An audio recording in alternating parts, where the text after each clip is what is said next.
ብስራተ ኢትዮጵያ እንደምን ሰንብታችኋል ውድ የዝግጅት ተካፋዮች። ይህ በሳምንት አንድ ጊዜ እሁድ ብስራተ ኢትዮጵያ በሚል ርዕስ የሚቀርብላችሁ መርሃ ግብር ነው። ብስራተ ኢትዮጵያ በስነ ጽሑፍ ላይ ያተኩራል። ስነ ጽሑፍ በአንድ ሀገር በአንድ ወቅት የሚገኝ ትውልድን የታሪክ፣ የባህል፣ የአኗኗር ዘዴንና የስነ ልቦና ሂደትን በሚመለከት ስሜትን የሚያጋራ አንድን ህብረተሰብ ከትናንቱ ዛሬ ከዛሬ ደግሞ ነገ የተሻለ ሆኖ ይገኝ ዘንድ የማስተማሪያ መሳሪያ በመሆን በደራሲና በተደራሲ መሃል የሚገኝ ድልድይ ነው ማለት ይቻላል። ስነ ጽሑፍ በሰላም ይሁን በድርዱም ብዕር፣ በግጥምም ይሁን በስድ ንባብ፣ በቅኔም ይሁን በውስጠ ዘና በመሳሰሉት መልክ ይገለጽ እንጂ ቋንቋን በማበልጸግ ረገድ የሚጫወተው ሚና እና ጠቃሚነቱ እጅግ ከፍተኛ ነው። በመሆኑም የዚህ ዝግጅት ዋና ዓላማ ስነ ጽሑፍን ተጠቅሞ አገርንና ወገንን በቀና መንፈስ ማገልገል ይሆናል። እነሆ በአሁኑ ጊዜ ቀደም ሲል በገባሁት ቃል መሰረት የመጽሐፍ ትረካውን ይዤላችሁ ቀርቤያለሁ። ትረካው የሚያተኩረው የዚህ መርሃ ግብር አዘጋጅና አቅራቢ የደረሳቸው የግል የፈጠራ ስራዎቹ ላይ የተመሰረተ ይሆናል። አዎ፣ በተከታታይ የማቀርብላችሁን ሳምንታዊ ዝግጅት ብትከታተሉ ዕውቀት ትቀስሙበታላችሁ፣ ትዝናኑበታላችሁ፣ ታተርፉበታላችሁ የሚል ጽኑ እምነት አለኝ። ከእናንተ አልፎ ተርፎም ትርፉን ለወገኖቻችሁ ብታጋሩ ትርፋማ ያደርጋችኋልና ተጠቀሙበት እላለሁ። እግረ መንገዳችሁንም ውዴታችሁን ብታሳዩኝ፣ አስተያየታችሁንም ብትለግሱኝ ደስታውን አልችለውም። በዘመኑ ቋንቋ ኮሜንት፣ ላይክ፣ ሼር እና ሰብስክራይብ እንደማለት ነው። በዚህ መልክ ታሪኩን እየኮመኮምን አብረን እንደምንጓዝ ባለሙሉ ተስፋ ነኝ። ብስራተ ኢትዮጵያ ለሀገራችን ለወገናችንና ለመላው ዓለም ሰላምን ትመኛለች። ደራሲ፣ ተራኪ፣ አዘጋጅና አቅራቢ ኪዳነ ማርያም ደሴ።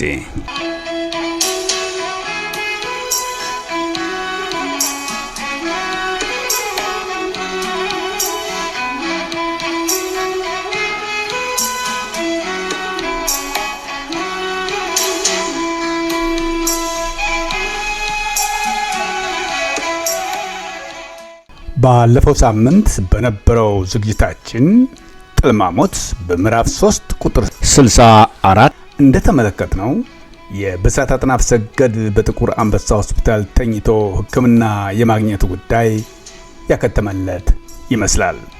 አዎ፣ እንኳንስ በጥቁር አንበሳ ሆስፒታል በአገር አቀፍ ደረጃ ዕውቅና ስመጥር በመሆን የሚታወቁት ሐኪም ዶክተር ተስፋግዚእ በግረጽዮን ባልተጠበቀና ባልታሰበ ሁኔታ በሽተኛው የጤንነቱ ሁኔታ ገና አስተማማኝ ባልሆነበትና ይልቁንም የበለጠ እርዳታ ያገኝ ዘንድ መላ ቤተሰቡ በሚጠብቅበት ወቅት ብስራት ይውጣና ወደ ቤቱ ይሂድ ማለታቸው እጅግ ግራ የሚያጋባ ሁኔታ እንደፈጠረ ነበር የተከታተልነው።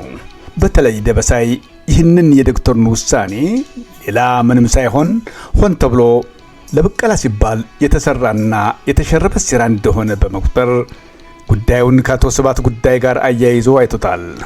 ብስራትን ብቻ ሳይሆን በሱ ዙሪያ ያሉትም ሰዎች ጭምር ለማናደር ሲባል የተፈጸመ ደባ ነው ባይ ነው። እንደ ደበሳይ ከሆነ ብስራት ወደ ቤት መሄድ ሳይሆን በተሻለ ሆስፒታል፣ በተሻለ ሐኪም የተሻለ ሕክምና ያገኝ ዘንድ የበኩሉን ጥረት እንደሚያደርግ ለሙላት ቃል በመግባት ላይ እንዳለ ነበር ትረካው የተቋረጠው። በዛሬው ዕለት ደግሞ ጥልማሞት ምዕራፍ 3 ቁጥር 65ን እንመለከታለን። ትረካው ይቀጥላል።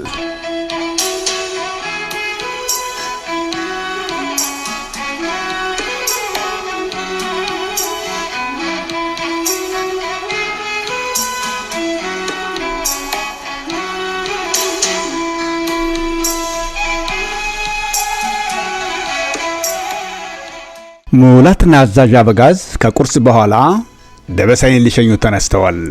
ከቅርብ ጊዜ ወዲህ ቢሮ ገቢው ደበሳይ ብቻ ሆኗል። የነ ሙላት መስሪያ ቤት ከአለቃ ጉዳይ ጋር በተያያዘ ምክንያት የሚንቀሳቀሰው የተወሰነው ክፍል ብቻ ነበረ። ከአቶ ስብሐት ጋር ቅርበት ሊኖራቸው ይችላሉ ተብለው የተገመቱ ክፍሎች ሁሉ መንግስት ወደፊት ተጨማሪ መግለጫ እንዳስፈላጊነቱ ሰጠ ድረስ ላልተወሰነ ጊዜ ዝግ ሆነዋል።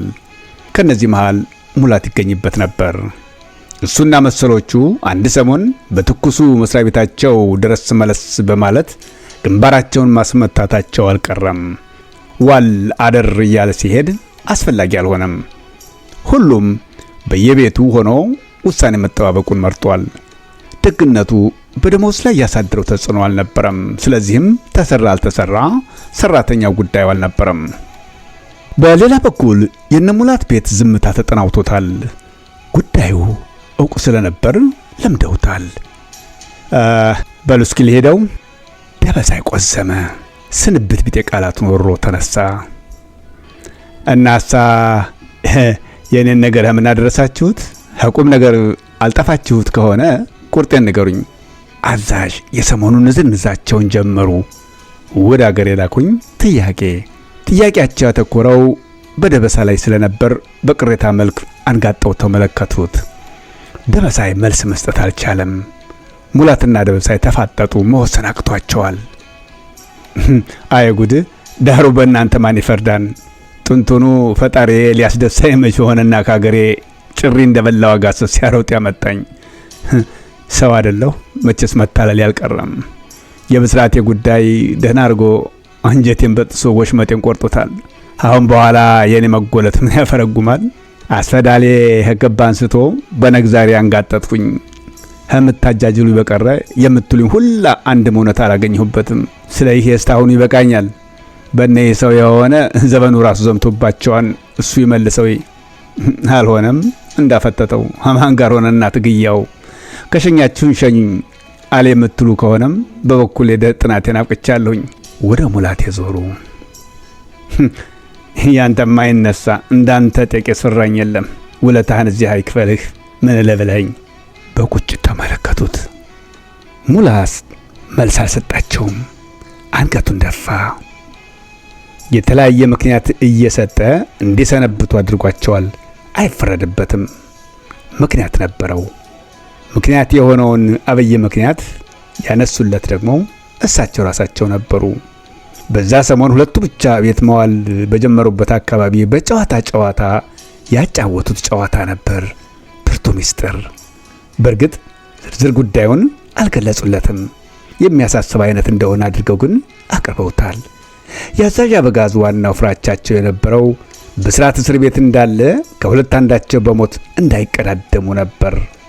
ለምን ቢባል በጋራ የሚያውቁት እድሜ ልካቸውን በንጥልጥል የያዙት ጉዳይ ነበርና በአንዳቸው ላይ የፈሩት ቢደርስ ቀሪው ክፍል ዝንታለሙን ሲከነክነው እንደሚኖር ጥርጥር የለውም። ጊዜ ያልፈታው በቀጠሮ የተያዘ ጉዳይ ሆኗል። ቀሪው ክፍል ዝንታለሙን ሲከነክነው እንደሚኖር ጥርጥር የለውም። ጊዜ ያልፈታው በቀጠሮ የተያዘ ጉዳይ ሆኗል።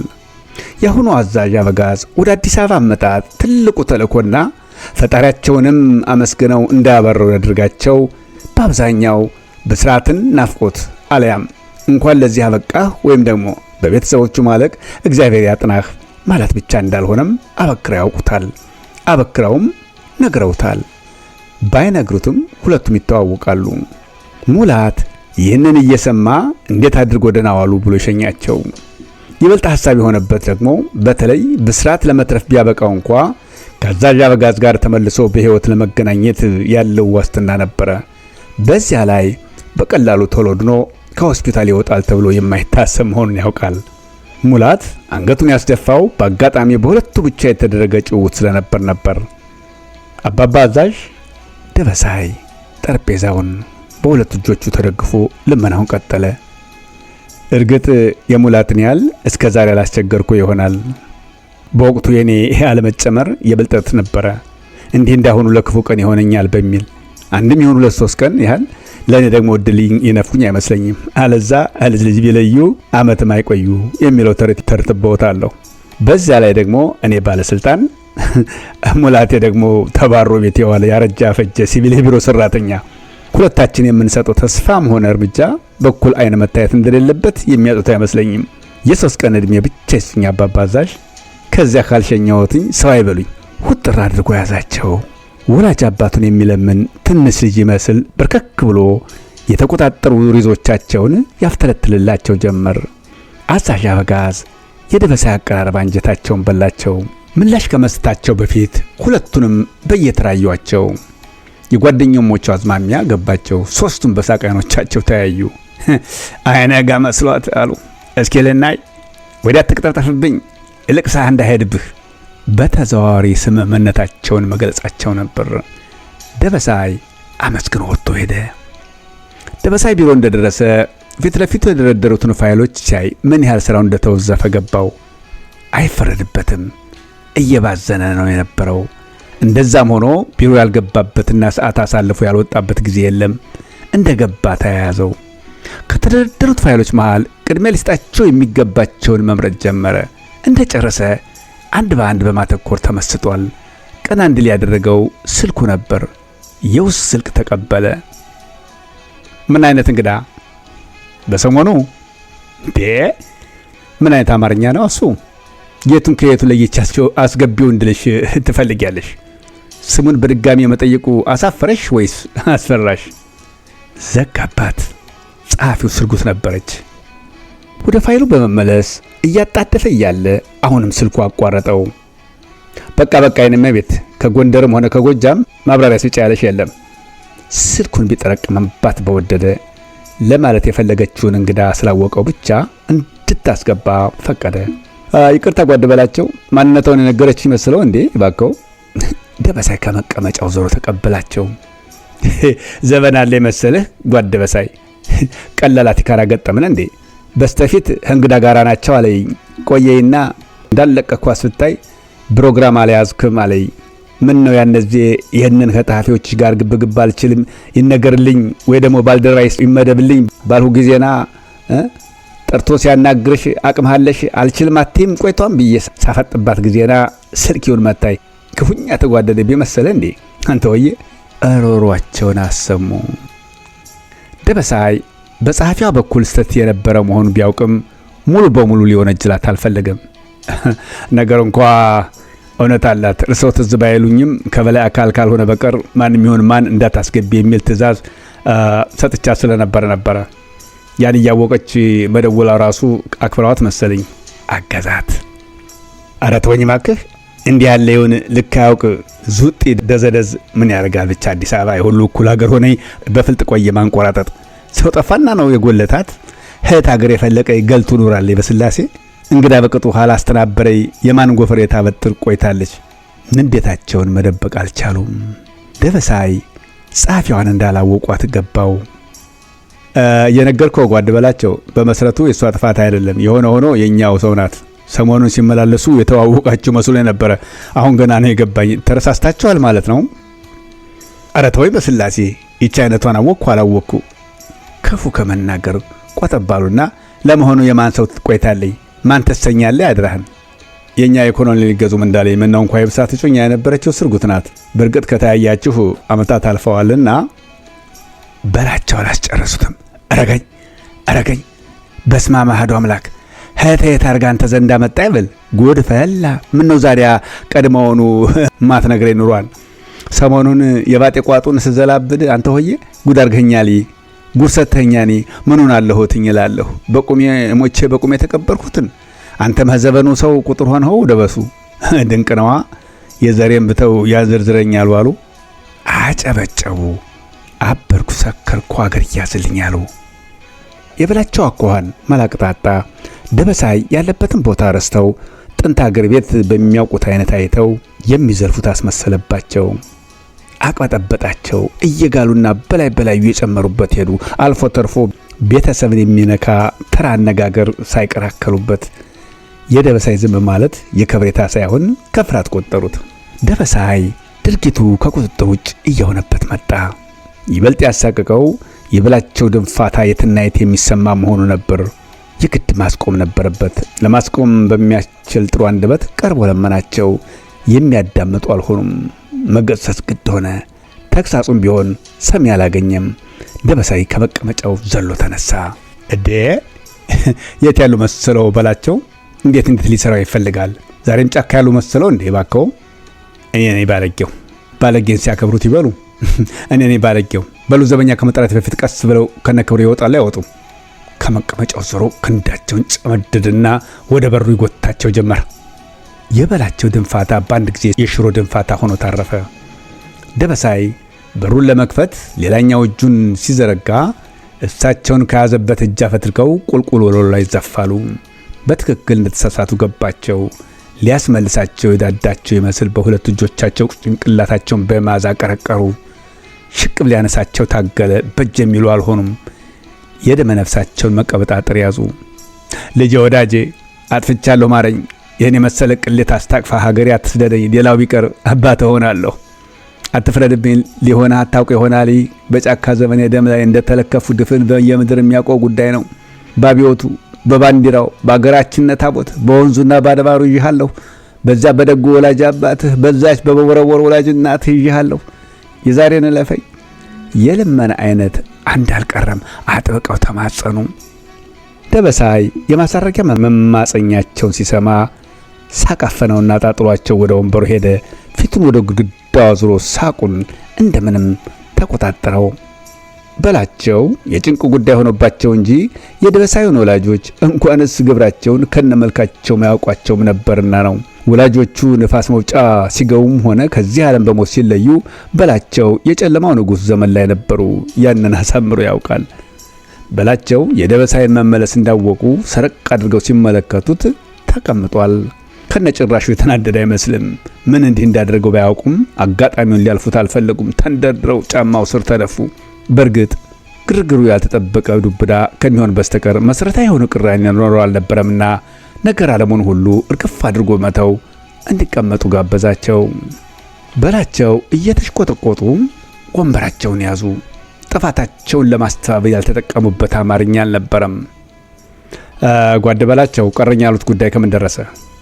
የደበሳይ ወደ ቁም ነገሩ መግባት ብቻ ሳይሆን ከበሬታው ከጥሩ ፈገግታ ጋር ስለነበር ደስታው ውስጣቸውን የሚሆኑትን አሳጣቸውና ሾሩ።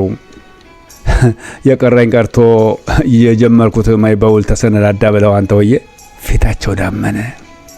የቀረ ነገር አለ ወይ ነው አባባሌ። እኔ ጌታ ከዚህ በኋላስ አገሬ በመለስ ነው ፍቃዴ። ያንተን ትንፋሽ ነው የምጠብቀው።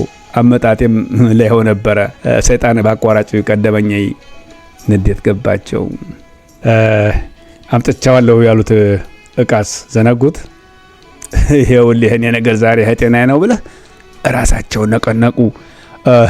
ለነገሩ ተመስገን ነው። እንደ ለይቱ ቅዠቴ እንኳንም በይኸው አለፈ ብቻ አንተው።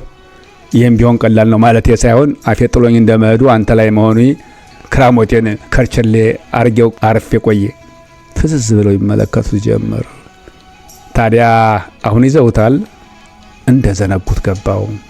በላቸው ድርጊታቸው ለራሳቸው ማሳፈራቸው የካፖርታቸውን አዛሮች ፈታተው ከኮታቸው በላይ የደረቡትን ነጠላ ገለጥ አድርገው ከውስጥ ኪሳቸው ከአራት የተጣጠፈ ክላስራ ወጡ።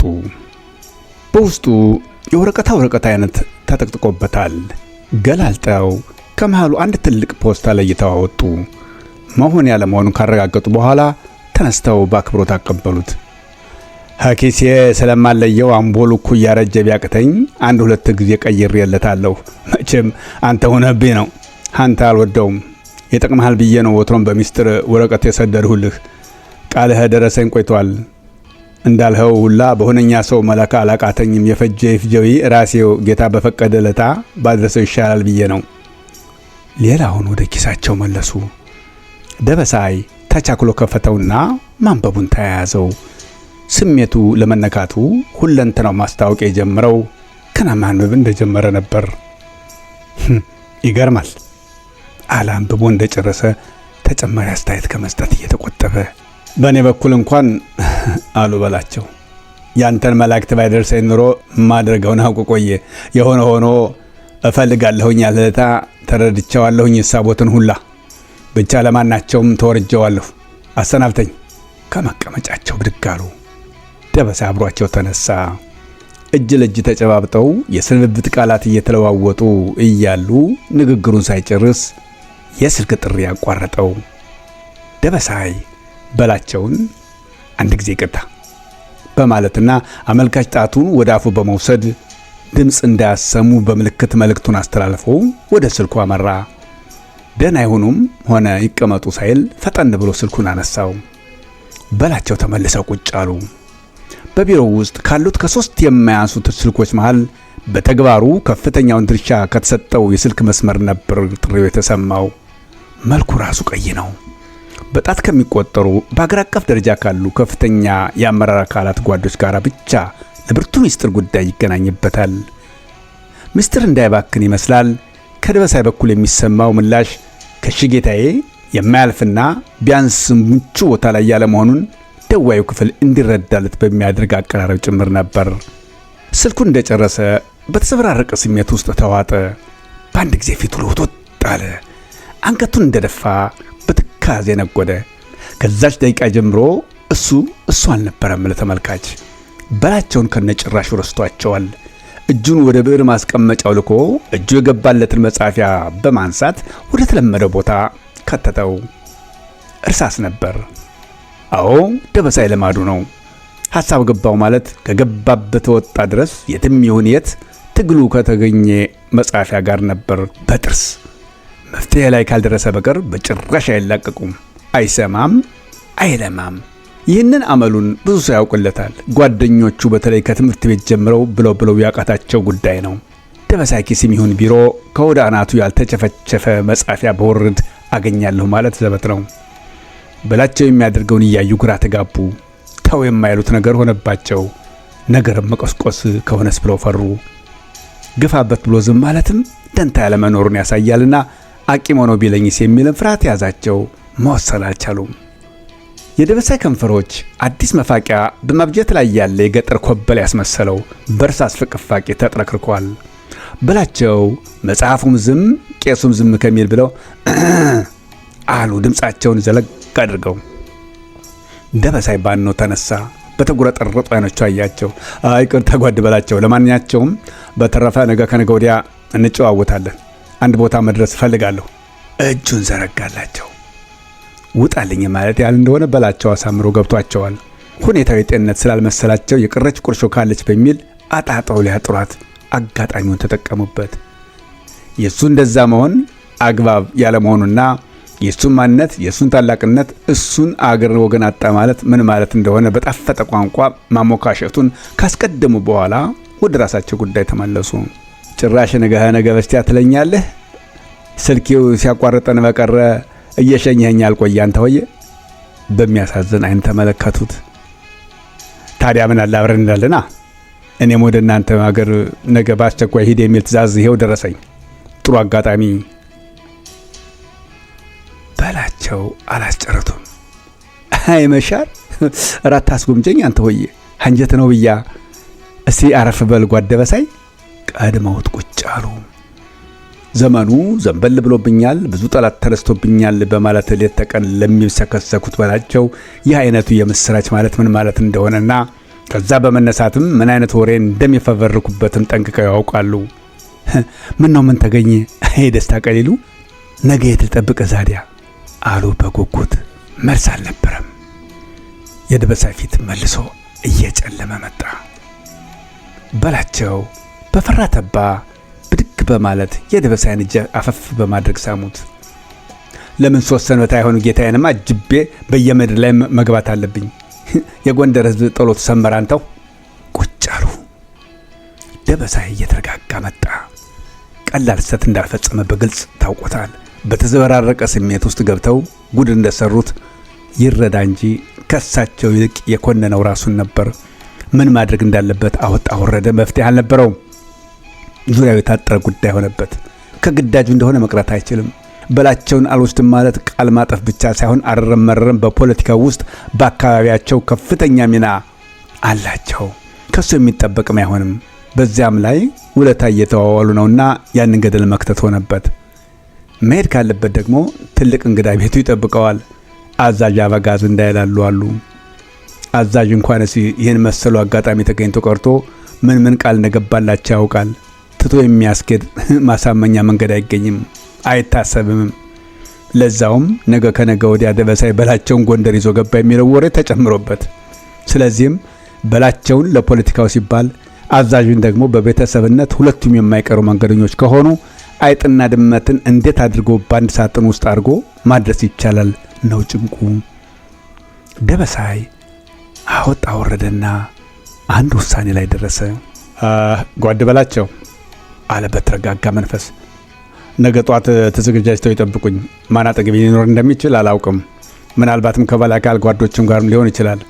ሆነም ቀረም ቀጠሮ እንዳልተያዝን ሆነው መቅረብና ከበላይ አካል በተነገረው መሰረት አብረውኝ እንዲሄዱ መደረጉን ነገ ስንገናኝ ይነግሩኛል ማለት ነው።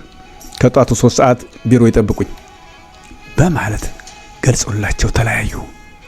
ደበሳይ ውስጡ ቅጥል ቢልም በጸት ጊዜውን ሊያቃጥል አልፈለገም። ጀምሯቸው ወደ ነበሩ ፋይሎችን መመለስ አስጠላው። ሰብስቦ በነበረበት ሁኔታ አስቀመጣቸው። ከነገው ጉዞ በፊት ከወዲሁ ሊያከናውናቸው የሚገቡ አጣዳፊ ስራዎች ቢኖሩ በሚል ፊት ለፊት የተቀመጠውን የእጅ አጀንዳ አንስቶ ማስታወሻ ያሰፍር ጀመር። 2 ነገሮችን አሰፈረ። ለጊዜው ይበቃሉ በሚል በእነሱ ላይ አተኮረ። የመጀመሪያውን ጀመረ። ስልኩን አነሳና ሆስፒታል ደወለ። ዶክተር ተስፋ አዝጊን ነበር። የኔ እመቤት ደበሳ ይባላለሁ። ካስፈለገ ጓድ ጨምሪበት። የኔ እመቤት አመሰግናለሁ። እሺ የኔ እመቤት። ዶክተር ተስፋ አዝጊ በኩረ ጽዮን ማለት ብስራትን በቅርብ የሚከታተሉ እውቅ ሐኪም ናቸው። ጤና ይስጥልኝ ዶክተር። ደበሳይ ነኝ ዶክተር። ምን ልታዘዝ? ያሾፋሉ ልበል? ማዘዝማ ብችል ማለት ይቅር ብቻ። ለመሆኑ ከምን ደረሰ ያ ጉዳይ? ያደናቁሩኛል ልበል ዶክተር? ባልሳሳት ይህን ጉዳይ በተመለከተ ያላነሳሁበት ቀን ያለ አይመስለኝም። እርግጥ በስልክ እንጂ ቢሮ ድረስ ቀርቤ ደጅ ያለ መጥናቴ ከጥፋት ካልተቆጠረብኝ በስተቀር። ለማንኛውም ዶክተር የደወልኩሎ ለጥቂት ጊዜም ቢሆን ለስራ ጉዳይ ከአዲስ አበባ ወጣ እንደምል ልነግረው ፈልጌ ነው። በትክክል የምመለስበትን ቀን አላውቀውም።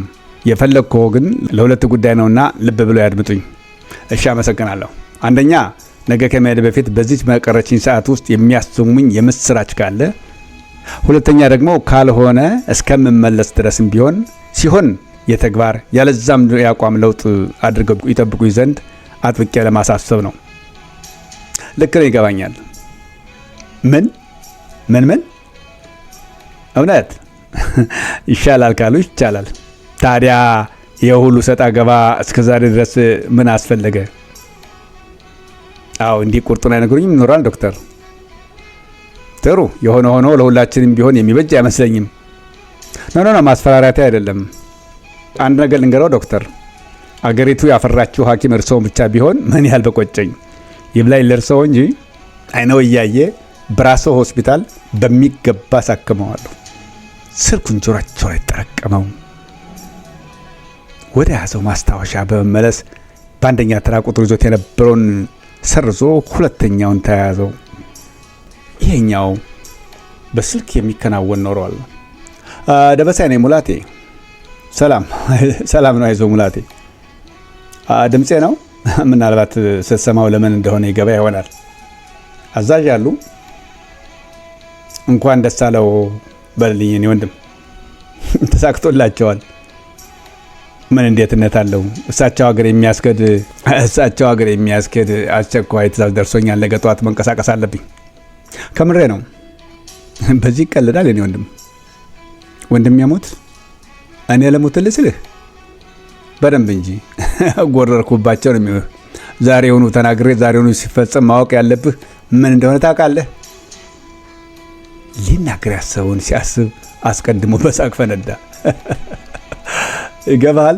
የኔ ማንነት ከደጀን ተራራ በላይ ተጋኖ ያንተ ደግሞ ከዳሎል አዘቅት ወርዶ ከጫማ ጥራጊ የሚቆጠር ምናምንቴነት ሲገለጥ ነው።